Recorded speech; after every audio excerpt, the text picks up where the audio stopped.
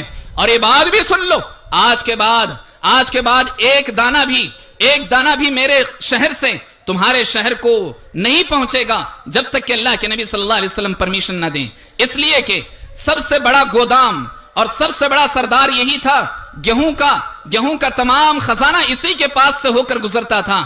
اللہ کے نبی صلی اللہ علیہ وسلم جب تک اجازت نہ دیں ایک دانہ بھی مکے کو نہیں پہنچے گا، اس نے کہا۔ یہ بات یاد رکھیں۔ کہنا کیا چاہتا ہوں؟ کہنا یہ چاہتا ہوں کہ 3 دن میں اس نے اللہ کے نبی صلی اللہ علیہ وسلم کے صحابہ اکرام سے اور آپ سے کیا سیکھا؟ کیا اس نے کوئی چیپٹر پڑھا؟ کیا اس نے کوئی سبق پڑھا؟ کیا اس نے قرآن کریم کی تلاوت کی؟ نہیں، بلکہ اللہ کے نبی صلی اللہ علیہ وسلم کے صحابہ اکرام کے سلوک کو اس نے دیکھا، صحابہ اکرام کے آپسی معاملات کو اس نے دیکھا، اللہ کے نبی صلی اللہ علیہ وسلم کے اخلاق کو اس نے دیکھا، یہی دیکھ کر وہ اسلام قبول کیا۔ حاضرین، ہمیں بہت مبارکباد آج میں پیش کرتا ہوں کہ آپ کے پروگرام کا ایک اور سیشن یہ بھی تھا کہ وہ غیر مسلموں کو قریب کرنے کا معاملہ تھا۔ الحمدللہ یہ کیا گیا، ہر مسجد سے ایسا ہونا چاہیے، اور ساتھ ہی ساتھ ایک بار نہیں 2 بار نہیں، بارہا ایسے ہونا چاہیے، ورنہ بہت سارے غیر مسلموں کے ذہن میں یہ بات بیٹھی ہوئی ہے کہ یہاں سے اذان دے کر کے جہاد کی تعلیم دی جاتی ہے، یہاں سے اذانیں دے کر کے یہاں نماز کے لیے بلا کر کے لوگوں کو جہاد کی ٹریننگ دی جاتی ہے۔ لیکن آج ہمیں اپنے غیر مسلم بھائیوں سے کہنے کی ضرورت ہے، یہ بتانے کی ضرورت ہے، یہ سمجھانے کی ضرورت ہے کہ یقیناً یہ اللہ رب العالمین کے گھر ہیں، اور یہ اللہ رب العالمین کے ایسے گھر ہیں جو مسلمانوں کے لیے قلعہ ہیں، مسلمانوں کے لیے قلعہ ہیں۔ اور یہ بات یاد رکھو اللہ کے بندو، اسلام مسلمانوں کو اس لیے جمع کرتا ہے تاکہ مسلمانوں کے تمام مسائل یہاں سے حل ہو سکیں۔ اور اگر ہم مسجدوں کو آباد رکھیں تو یہی اس کا سب سے بڑا حق ہے۔ علامہ اقبال نے کہا، مسجد تو بنا دی شب بھر میں ایمان کی حرارت والوں نے، من اپنا پرانا پاپی ہے برسوں میں نمازی بن نہ سکا۔ یعنی علامہ اقبال نے کہا کہ اللہ رب العالمین جسے توفیق دیتا ہے وہ مسجد کی تعمیر کر دیتے ہیں، بہت ہی آب و تاب کے ساتھ، بڑے ہی شاندار انداز میں، بڑے ہی جوش و خروش کے ساتھ مسجد تعمیر کرنے والے تعمیر کر دیتے ہیں، لیکن اس کے بعد اس کا حق ادا کرنا معاشرے کے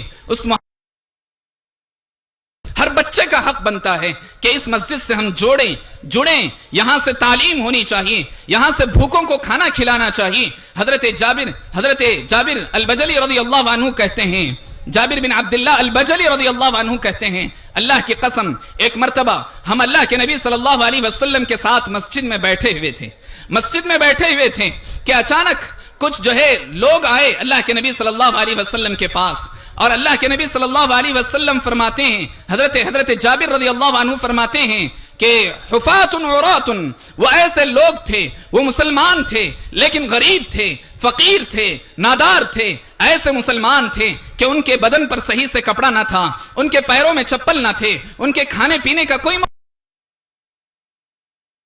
جب چہرہ بدل گیا، آپ صلی اللہ علیہ وسلم کا چہرہ داخل ہوئے، وضو کیا، پھر واپس آئے، پھر گھر کے اندر اللہ کے نبی صلی اللہ علیہ وسلم گویا اللہ کے نبی صلی اللہ علیہ وسلم نے ان کے درد کو اپنا درد سمجھا۔ حاضرین، اللہ کے نبی صلی اللہ علیہ وسلم نے بلال رضی اللہ عنہ سے کہا، قم فاذن، کیا کھڑے ہو جاؤ اور اذان دے دو، ظہر کا وقت ہو چکا ہے۔ نماز پڑھی، اس کے بعد اللہ کے نبی صلی اللہ علیہ وسلم نے منبر پر چڑھ کر کے صحابہ اکرام سے کہا، یا ایھا الناس اتقوا ربکم الذی خلقکم من نفس واحدہ، اے وہ لوگو تم اللہ رب العالمین سے ڈرتے رہو، اور یہ بات جان لو کہ یہ بھی تمہارے بھائی ہیں، یہ مسلمان ہیں، ان کا خیال کرنا تم پر۔ وسلم نے آیت پڑھی، کہا یا ایھا الذین انظر نفس ما قدمت لغد، لوگو تم دیکھ لو کہ تم نے اپنی اگلی زندگی کے لیے کیا کچھ بھیجا ہے، یعنی تم نے کیا صدقہ کیا ہے، تم نے کیا خیرات کیا ہے۔ حضرت جابر بن عبداللہ البجلی رضی اللہ عنہ کہتے ہیں، اللہ کے نبی صلی اللہ علیہ وسلم کا چہرہ لال ہو چکا تھا، سرخ ہو چکا تھا، اللہ کے نبی صلی اللہ علیہ وسلم پریشان تھے۔ اچانک صحابہ اکرام اٹھ کر اپنے گھروں کی طرف گئے۔ کچھ صحابہ اکرام جو چیز اللہ کے نبی صلی اللہ علیہ وسلم کے صحابہ اکرام کے لیے ہو سکتی تھی لے آئے، کوئی کپڑا لایا، کوئی اناج لایا، کوئی کھجور لایا، کوئی اور چیز لاتے گئے۔ اللہ کے نبی صلی اللہ علیہ وسلم دیکھتے گئے، یہاں تک کہ حتی کومین عظیمین، صحابی کہتے ہیں اللہ کی قسم 2 بڑے ڈھیر جمع ہو گئے، صحابہ اکرام جن کے پاس خود کھانے کے لیے نہ ہوتا تھا، پینے کے لیے نہ ہوتا تھا، ان صحابہ اکرام کی حالت دیکھ کر اللہ کے نبی صلی اللہ علیہ وسلم کا حال دیکھ کر کے صحابہ اکرام گئے، جو چیزیں ہو سکتی تھی لائے۔ اللہ کے نبی صلی اللہ علیہ وسلم کا اس کے تھوڑی ہی دیر بعد حالت کیا بدل گئی؟ اللہ کے نبی صلی اللہ علیہ وسلم کے بارے میں صحابی حضرت جابر رضی اللہ عنہ کہتے ہیں ایسے اللہ کے نبی صلی اللہ علیہ وسلم خوش ہو گئے جیسے جو ہے ایک سونے کا ٹکڑا ہو۔ اللہ کے نبی صلی اللہ علیہ وسلم کا چہرہ ایسے دمکنے لگا، ایسے چمکنے لگا، گویا اللہ کے نبی صلی اللہ علیہ وسلم مسلم معاشرے کے لیے جو چیزوں کی ضرورت ہوتی تھی انہی مساجد سے اس کے تعمیر، اس کے کام مکمل کیا کرتے تھے۔ اور یہ بات یاد رکھیں، اللہ کے نبی صلی اللہ علیہ وسلم 10 سال روزانہ اللہ کے نبی صلی اللہ علیہ وسلم مسجد سے جڑے رہے، ہر کام مسجد سے ہوا کرتا تھا اللہ کے نبی صلی اللہ علیہ وسلم کا۔ اس لیے لوگوں یہ مت سمجھو کہ 5 اوقات نماز پڑھائی جائے اور اس کے بعد اس کو تالا لگا دیا جائے، ایسے ہرگز نہیں، بلکہ آدمی کو سکون چاہیے تو یہیں سے آدمی حاصل کرے، کیونکہ اللہ کے نبی صلی اللہ علیہ وسلم فرمایا احب البلاد الی اللہ مساجدها، اللہ کے نزدیک اس زمین پر سب سے معزز اگر کوئی گھر ہے تو اللہ کا گھر مسجد ہے، اور سب سے بدترین جگہ اگر کوئی ہے تو وہ بازار ہیں۔ آج مسلمان مسجدوں سے زیادہ بازاروں میں نظر آتے ہیں، دراصل وہاں سے وہ سکون اپنی تجارت حاصل کرنا چاہتے ہیں۔ اللہ رب العالمین نے کہا فی بیوت اذن اللہ ان ترفع ویذکر فیہا اسمہ یسبح لہ فیہا بالغدو والآصال رجال لا تلہیہم تجارت ولا بیع عن ذکر اللہ۔ اس مسجد سے جڑنے والے لوگ ایسے ہوتے ہیں کہ انہیں تجارت کوئی کسی قدر انہیں جو ہے تجارت یا کوئی اور چیز انہیں غافل کی مسجد سے، نمازوں سے ہمیشہ جڑے رہنا چاہیے، حتی یأتیک الیقین، جب تک کہ ہمیں موت نہ آ جائے ہمیں مسجد سے ہر